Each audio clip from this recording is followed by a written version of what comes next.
Hello and welcome to Chaotic Riff Magazine. We can be found on the web at www.chaoticriff.com. My name is Jason JROCK Houston, and I'm happy to welcome to the show today Anubis lead singer Devin Reiche. How you doing today, Devin? I'm doing great. How you doing? And I'm really looking forward to talking to Devin, because I got to be honest with people listening to this today and you that until your publicist Benjamin, the Lord of PR, reached out to me, I'd never heard of your band, and it's kind of an interesting thing, because after listening to I guess what you guys are out promoting right now is you got an EP, like it's called the EPs collection, and it's basically kind of like a greatest hits, I guess, collection of your past EPs kind of put together. Yeah, it's pretty much it's essentially just all the EPs we've done. We do our releases in EP form because that allows us to release more frequently and promote more stuff. And this is just like a collection of most of what we've done. And like I said, this is my introduction to the band, and what's kind of interesting, I kind of dig, that I'm just getting into this band, being introduced in the band, and it gives me like a great overview of what the band has done so far. Like I said, kind of like your greatest hits, and I'm like listening to it for the first time and thinking, well, okay, wow, look at what this band has done so far, and you can hear the kind of progression like any band from the first release up to the current one. And so I thought it was a great way to get introduced to the band, kind of like, oh wow, all this at once. kind of old school, because I'm sure you feel that way. I mean, kind of old school in the sense that talking about being old school, I remember the days of being able to go to the local record store and buying all the new releases and checking out, oh, look at this cool album cover and all that. So is this release right now, people can get it digitally? Can they get physical copies? Talk a little bit about that. Yeah, so we did like a few, we've got a few copies left of a physical release that we did of maybe like 2 or 3 of our EPs. It doesn't have the most recent one. Okay. Or the most recent couple. We do have, I mean, everything exists in some form. Yeah, it's easy to get. Physical media. Yeah. But we do have one compilation that's similar to the EP collection that you got digitally. Yeah, that's cool. That's cool. And how long has the band been together? In various forms since about I think 2018. We've gone through quite a few lineup changes, and this current one is the one that's lasted the longest, and I think / really hope that it's the one that's going to stick long term. I imagine it probably will be, but we've been around in various forms since about 2018. And why do you think? I mean, that's a story a lot of bands have, so there's nothing new there. But what do you think is about this lineup? Do you think you guys are more along the same thinking path? You got more of the same influences, or what? So I think it's a couple things. One, I think we've got a really good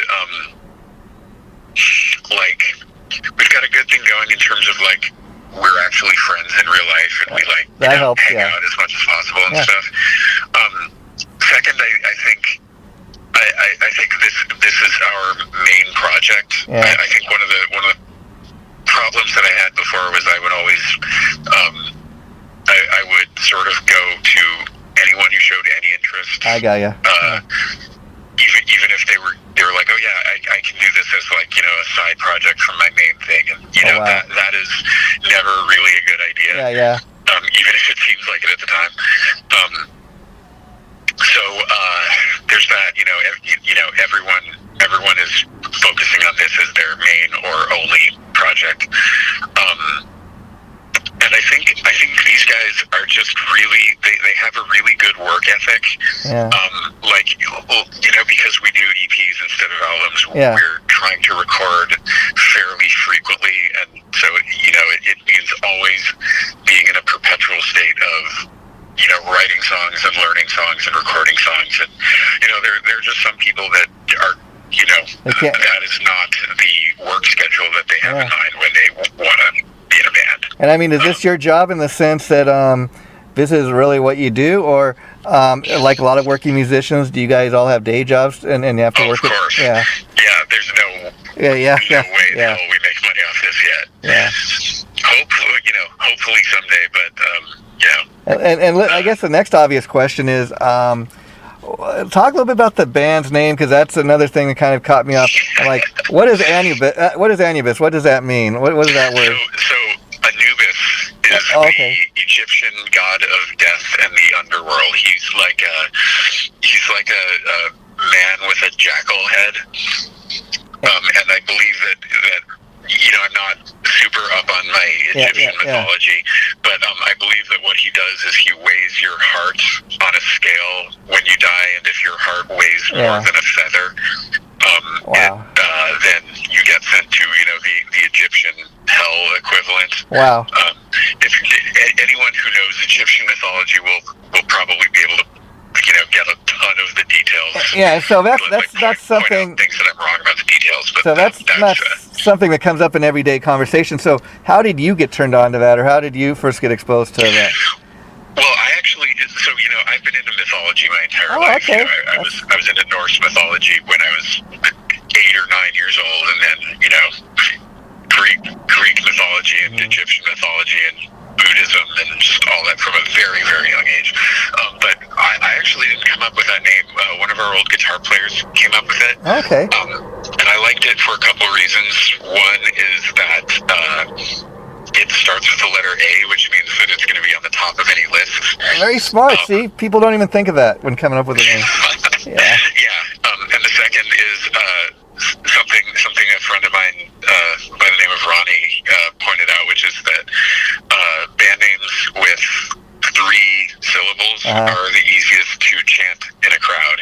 Yeah, and I think kind of very much like I just did, it gets people talking and wondering about the band. What does this mean? What is it? And it's a good way, even when you're just talking to people about the band. Oh, okay, this is a name. This is what it means. It gets people talking. It kind of reminds me of like, a lot of people would not even know who Nikola Tesla was if it was not for the band Tesla. Yeah, sure. I mean, there are people know who he is, but you know what I mean. And I did stuff like that when you can get something educational out of music as well as just enjoying it. It's kind of cool. Yeah. So I don't. If people look into what it is, Egyptian mythology, then that's cool. It's not necessarily my first intention, but if that's a side effect, then that's cool. I guess you even look at a legendary band like Iron Maiden. A lot of their songs are based off of mythology. So once you came up with the name, is that kind of an easy thing to kind of, we can just write about this different mythology and different things? Well, no, not really. I mean, I think certain members at the time were kind of like. Yeah. I think there was an inclination for it's like, okay, well, let's have the logo be on a papyrus, and and then some video directors have said like, okay, well, we can start the video with like a camera going into a pyramid or something like that. And my attitude was, I don't want this to be an Egyptian themed band, because I feel like there's nothing. Worse than that. I'm not smarter than the guy from Nile. I got you. Like, I definitely don't know that part of. I don't study that part of the world like he does. I just what I want people to get out of it is just like God of Death, cool metal sounding stuff. And it's got that image. And also in regards to the name, when I tried to look the band up, as you can imagine, all kinds of things come up. So, like, did you have to come up with something like Anubis official or a band or something like that? Yeah, most of our social media is Anubis Metal Official. Oh, okay. Or some variation on that. If you search for us, you get a lot of Sonia Anubis, who's the guitar player. I think she's playing in Crypta now. Yeah, that's one of the things that came up. Kind of interesting. I thought, no, this is definitely not the band. And I think there's a Septic Flesh song called Anubis, and you get a lot of that. In fact, your publicist did a great job. He sent me a bunch of photos and a nice little electric press kit on the band. So, great. so that works too, you know. Yeah. How's the reaction been from fans online? How's the reaction? Like people, like you're hearing a lot from people, like, hey, we really dig your music. You guys. Yeah, I mean, mostly, like, you know, I still am kind of, I'm always kind of shocked when somebody says they really connect with our music online, and I tend to, like, downplay it a lot. But yeah, we get a pretty good amount of positive feedback. You know, some a little on the negative, but, you know, it's fucking internet. Yeah. You know, everyone always has. You can get a little bit of everything, you know. I mean, that's the thing. Of course. And you know, you guys are from Los Angeles, where I'm from, and I'd imagine, you know, the dream is to take this on the road, not just locally here in LA, but at least, I mean, the first part of that's got to be at least let's do some other states. Let's see how this does. And once you get a little beyond that, it's kind of amazing. You must hear from people like in parts of the world where you've never even stepped foot in, and it's like, wow, they're checking out our music, you know, across the globe. Oh yeah, I've mailed CDs to like Japan and, you know, Eastern Europe, and just oh yeah, the internet is wonderful for connecting the entire world to everything. And then I understand you guys covered a Megadeth song. Talk a little bit about that. So the very first jam session we did, where our two guitar players at the time they had just met each other that day, and we were jamming for the first time. Everyone had learned a couple originals, but like we just all, you know, happened to know every single note of Tornado of Souls, including the solo. Okay, yeah. And so we're just like, hey, do you guys want to like actually add this to the set, since we can play it perfectly? And that was kind of what I love about that is like you didn't go with the obvious choice. Okay, let's cover Peace Cells or something like that. That, you know. I mean, I feel like Tornado is kind of like up there. Like, you know, it's I feel like it is one of the more obvious Megadeth songs. I think that if there's anything less obvious about it, it's just that it's so technical that you know, a lot of people are going to want to cover something like Symphony of Destruction, or a little more well-known, like that, or even Hangar 18 or something like that. But you know, I'd like to talk a little bit. Who are your influences? Because you know, you're just talking about the two guitar players, and when I was listening to some of the stuff on the on this compilation, it's the CP's collection. It took me back to like classic Judas Priest. It sounded like the double twin attack of like Glenn and KK. You know, that's what it reminded me of. Right. I mean, personally, I like Judas Priest was a little bit before my time. Okay. So I like, when it comes to the you know, harmonized guitar parts, I'm sort of more influenced by the like At the Gates, Classic in Flames. Interesting. Okay. Wow. And of course, you know, I did listen to a ton of like Maiden and you know, that kind of stuff. So like, but you know, I'm kind of all over the place in terms of my influences. Like you know, European power metal is a big one. Like, you know, Ice Earth, Blind Guardian, Gamma Ray, that kind of stuff. Wow. I'm also really into thrash metal, like the old Bay Area stuff, like Exodus and Violence. And you know, Prague, Symphony X and Dream Theater, you know, some black metal and some death metal. Our guitar players are really influenced by like Nevermore and Arch Enemy and they kind of, you know, Meshuggah a little bit. Interesting, because again, maybe it's just me or the you know, the era I come from, but to my ears, it sounds like an old school like metal band, and it's interesting that you have these other influences, obviously because of your age, but I think it's maybe just, you know, being around metal music that, you know, those other bands that you mentioned, they a lot of them were like influenced by, you know, Maiden and Priest, and so maybe I mean, I think that speaks them more to like the influence that original generation of metal had. Like you see Judas Priest's influence in just everything. Yeah, and see, like your music is definitely no doubt about it, full blown on metal. But I think in talking to you and even what I hear and listening to it, it's kind of no doubt it's metal, but it's a combination of every type of metal out there. Yeah, that's kind of really what I want to go for, because I kind of I kind of miss the days where, I think Chuck Schuldiner said it best when he said it's all metal from Manowar to Venom to, his band Death. Yeah. I kind of miss the days when people didn't consign themselves to a particular subgenre so much. Yeah. Because, to me, it is all metal. Like Power Quest is a metal band. Oh, sure. Brain Drill is a metal band, and, there's amazing stuff about everything. Yeah, and I don't know if you realize that I'm the guy that wrote the review. I did. Can't even see. Actually, that is very. I took that compliment very, very seriously. And there's something I think I ended it with something along the lines that these guys are ready for world domination, and I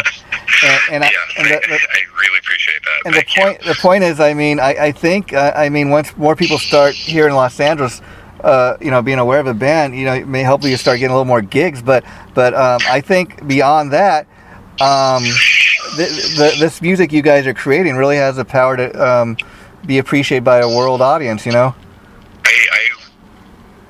hope that's the case. I know that I definitely try to emphasize songwriting. Yeah. I really try to emphasize like powerful, memorable hooks. Yeah. And structures that people can really connect with. And here's a funny thing, talking to you today, Devin, is I'm a guy that I grew up on hard rock and metal, but I have an appreciation for it all. I listen from everything from Aerosmith and Kiss and Whitesnake and Motley Crue to Metallica and Megadeth and everything, Anthrax. If it's good music, I will, and that's what I enjoy about interviewing bands like you guys, because I've never heard of this band before until your publicist reached out to me. I'm willing to give it before I say this sucks or something, which I don't really like to do typically. I'm going to listen to it first and then make an honest judgment. And I like to listen to the whole package, if you will, and say, that way you can say, okay, well, they got maybe only one or two great tracks here, but no, this thing, it really rocks. You're going to really enjoy it, or whatever the case may be. And I'm also, at the same time, I enjoy, as much as I listen to hard rock and metal, I enjoy listening to stuff like the Eagles, Aerosmith, as I mentioned, Tom Petty, because you know what they all have in common, if it's a metal band or whatever, and it's good, great songwriting is always a key. Yeah. Absolutely. Good songwriting is just universal. It's I love really early rock and roll, from the 50s and 60s, and soul and doo-wop and all that kind of shit. Because it all started. That's where it all started from. And oh yeah. And what's amazing is I think that's another thing I picked up on listening to your collection is the songwriting was really strong. And I think Thank you. I think that's something that is key for any band to have any kind of success. Yeah, and I feel like that's kind of something that a lot of people tend to deprioritize. Yeah. I don't know if you follow this guy Trey Xavier on YouTube. He's kind of like a gear review guy. Okay. And he's recently gotten into sort of songwriting lessons, and he's been on this really big riffs are not a song kick. Wow. And it's kind of adorable how angry he gets at the concept of the idea that all you need is just riffs to make a song. Yeah, there's different opinions on that. I definitely would say a lot of songs start with a riff. So. Oh yeah, absolutely. But I guess a lot of people are really song guys like me, in the sense that if you talk about instrumental music, I love everything from Steve Vai to Joe Satriani. But see, those are kind of two exceptions in that. I think even if you listen to some of those great guitar records that came out in the 80s, that's why guys like Steve Vai and Joe Satriani stand out. A lot of times you'll get an album full of, a bunch of guitar solos sound like an angry beer. They all sound like the same tune. Where you get a Steve Vai or a Joe Satriani album, and they all kind of stand out on their own. They're all different sounding, and it is beautiful music, if you know what I mean. And the vocal doesn't even matter. Oh, sorry, go on. I was gonna say the vocal doesn't even, like, I remember the first time I heard Steve Vai on that David Lee Roth album, Yankee Rose.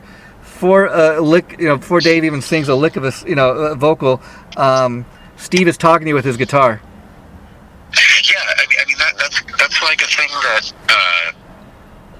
Sorry, brain fart. That's all right. Like we were talking about earlier about how great songwriting is universal. Like Joe Satriani's songwriting is phenomenal. Yeah. Like, just because there aren't vocals doesn't mean that he's not, writing really, really, really good songs. And the reason I can agree with that, Cinnamon, is typically I'm a guy that loves vocals. Like, I love to listen to songs that do kind of tell a story, whatever the story may be. And so for a guy like, anybody to get my attention where there's not any vocals in the song, and you get a whole album with the Steve Vai or Joe Satriani, that tells you, okay, that's how good that of a musician and a writer that person is, that they can keep somebody's. I mean, the fact you could go to see a Steve Vai or Joe Satriani concert and probably not going to hear too many vocals in a lot of the songs, and keep, people could stay there for 2 hours. It's good music. It's got to be, to keep somebody's attention. Yeah, absolutely. And so what are you guys' plans as far as doing live shows? Have you been doing any of that lately? Oh yeah, of course. We try to do at least one or two shows per month. We're kind of looking for a new drummer at this point. Okay. So we're kind of on hold. We do have some temporaries lined up, so we should be back on that pretty soon. We did a pretty big recording recently, and we're looking. We're kind of holding on to that and seeing what we can do with it. But right now we're in the process of recording a couple singles that we hope to have out by around the end of the year. Oh, cool. Nice little Christmas. Sorry. I was just say nice way to kick off the new year. Yeah, exactly. Yeah. So you guys are always working. That should be done in about a month. And it sounds now. How involved is everybody in the songwriting, or would you say you're the principal songwriter? Well, I'm the principal songwriter in the sense that, like, I write all/most of all of the vocals and all of the lyrics. Not because I say it that way, just because guitar players don't typically think of songwriting in terms of vocals and lyrics. Anyone's free to give ideas. And I try to use as many people's ideas as possible, but they just don't. Everyone does as much songwriting as they want to or are able. Like, I just do a lot of songwriting in my spare time.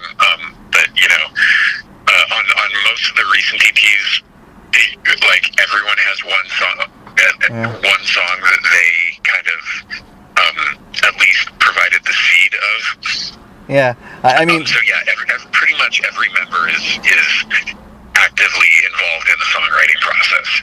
And that's good, because everybody then feels like they're contributing. But like, in listening to stuff, I kind of get like there's I don't know if that's the right word to say, principal voice, and maybe that's a good thing, because you can, since it's your, I don't know if you want to say it's your band, but since you're the guy that formed the band and you got to sing the songs, you can kind of decide, okay, this is what this band should or shouldn't sound like. I don't like to think of it that way. That is just kind of mechanically the way it's been working so far. But I pretty much, virtually no ideas get just flat out rejected. I creatively, I want, like, I really like the sort of Guns N' Roses approach, where you can really distinctively feel every member's fingerprint on everything. Like you can, go through like the Use Your Illusion albums and be like, okay, yeah, that is obviously the song that Duff wrote. Yeah. That is obviously the song that Izzy wrote. Yeah. This is a section of the song that Slash wrote. And that's kind of what I strive for. Like I want, like if any one member were to leave at this point, I would want there to be a very, very distinctive stylistic change. Yeah, Guns N' Roses is a great band to point to because you look at like when most people think of Guns N' Roses, they immediately say, okay, Appetite for Destruction is the best album, and we can have it had the most hits. We can have a conversation about that, but it's almost like, okay, so they take so many years off between albums, then they have like 2 albums worth of material they come out with, and I'm kind of like with you. I don't know, I like it all, but a lot of people might argue, okay, when they came out the Illusion album, a little more pop oriented, they become more of a pop band. I don't know if you agree with that or not, but I think it's just different songwriting, but it all kind of comes under Guns N' Roses, and that's all right. Yeah. I'm definitely as far as Guns N' Roses goes, I definitely am a Use Your Illusions guy. I mean, I don't know that the songwriting was more pop on those albums, but I think they definitely came out in different periods of music. Like, Appetite for Destruction was definitely a product of the glam period, and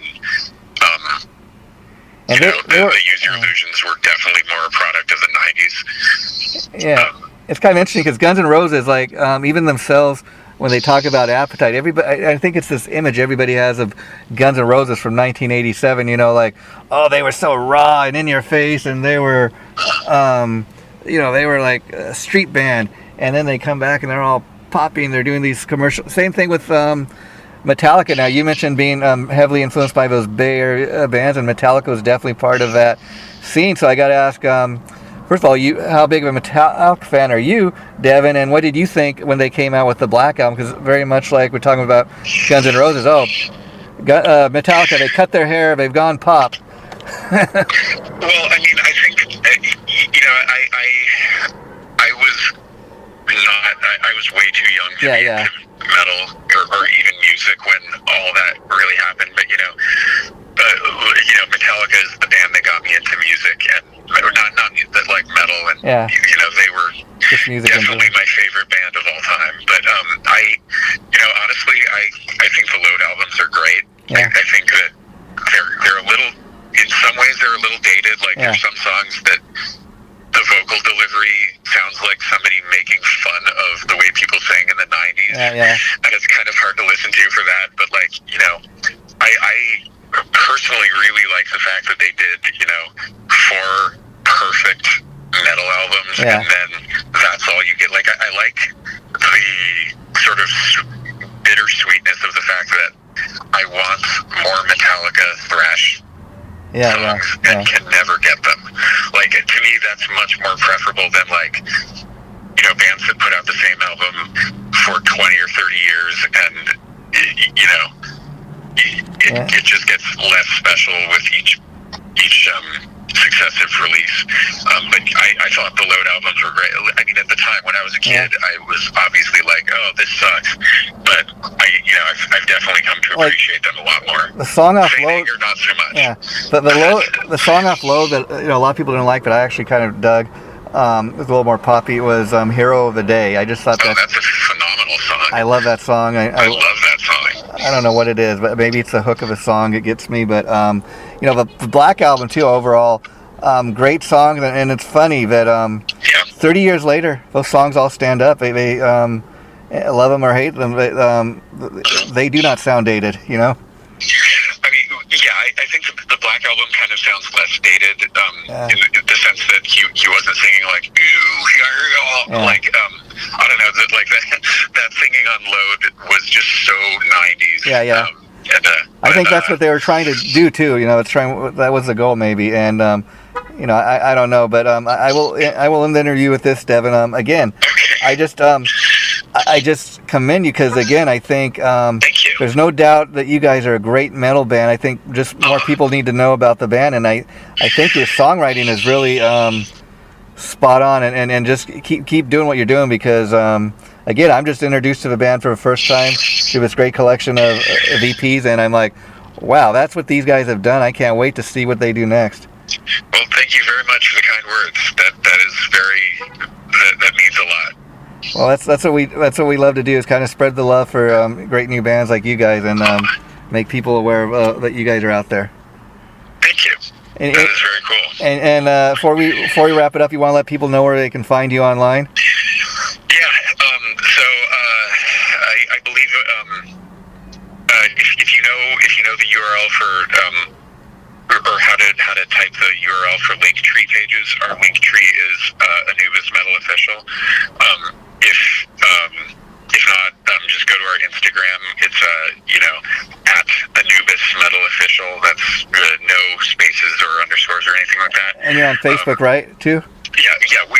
Or you could just look us up on every individual platform. We're on TikTok, Facebook, Spotify, YouTube, just everything. Okay, well, if I do not talk to you again, Devin, you have a very happy holiday season, and I would love to talk to you again down the line. So do me a favor, let me know when the next single comes out, and we can do that. Yeah, I was gonna say, let's talk again like around the end of the year when the next singles are coming out. We'll do that. Before I let you go, we have another thing on the same site, an interview series we called On the Record, where we talk with musicians about their favorite, where you would pick an album by one of your favorite bands, talk about like in detail. So if you have one in mind, let me know, or think about it, and we can do that too maybe next time. Okay, sounds good. Take care, buddy. Bye-bye. All right, later, man.